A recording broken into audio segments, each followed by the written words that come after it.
Le président ukrainien Volodymyr Zelensky a réitéré samedi un appel à ses alliés occidentaux pour qu'ils fournissent à Kiev davantage de systèmes de défense aérienne, et plus rapidement, après des attaques russes qui ont fait au moins 6 morts, selon Kiev.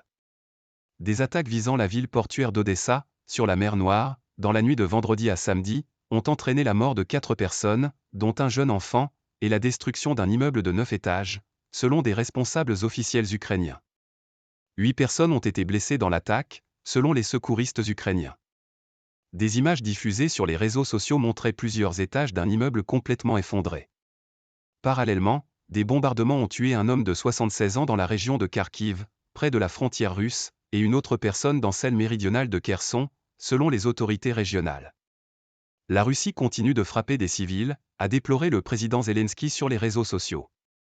Nous avons besoin de davantage de défense aérienne de la part de nos partenaires. Nous devons renforcer le bouclier aérien ukrainien pour mieux protéger notre peuple du terrorisme russe. Davantage de systèmes de défense aérienne et davantage de missiles pour les systèmes de défense aérienne sauvent des vies, a-t-il demandé. Après plus de 2 ans de guerre, ces derniers jours, le dirigeant ukrainien a, à plusieurs reprises, enjoint ses alliés occidentaux de livrer l'assistance militaire plus rapidement, réclamant notamment des munitions, davantage de systèmes de défense aérienne et des avions de combat. Or, l'aide américaine est toujours bloquée au Congrès du fait de l'opposition entre républicains et démocrates, et les Européens, dont les capacités de production sont limitées, tardent à livrer les obus promis ces derniers mois. La victoire face à la Russie dépend de vous, avait averti il y a quelques jours Volodymyr Zelensky à ses alliés occidentaux, dont le soutien est essentiel pour Kiev, mais qui rechignent ces derniers mois à valider de nouvelles enveloppes budgétaires à cette fin. Situation difficile.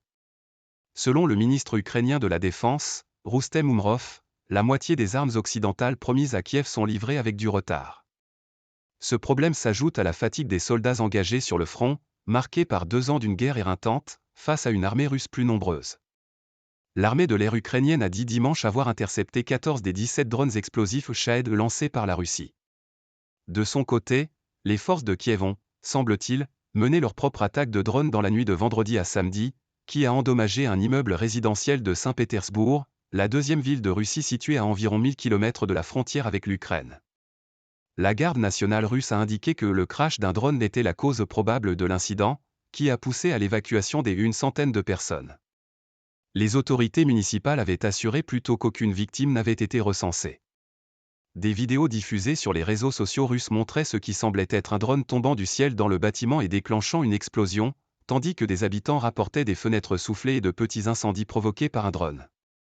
Selon les médias ukrainiens, les défenses aériennes russes ont abattu un drone qui visait un dépôt pétrolier à moins d'1 kilomètre.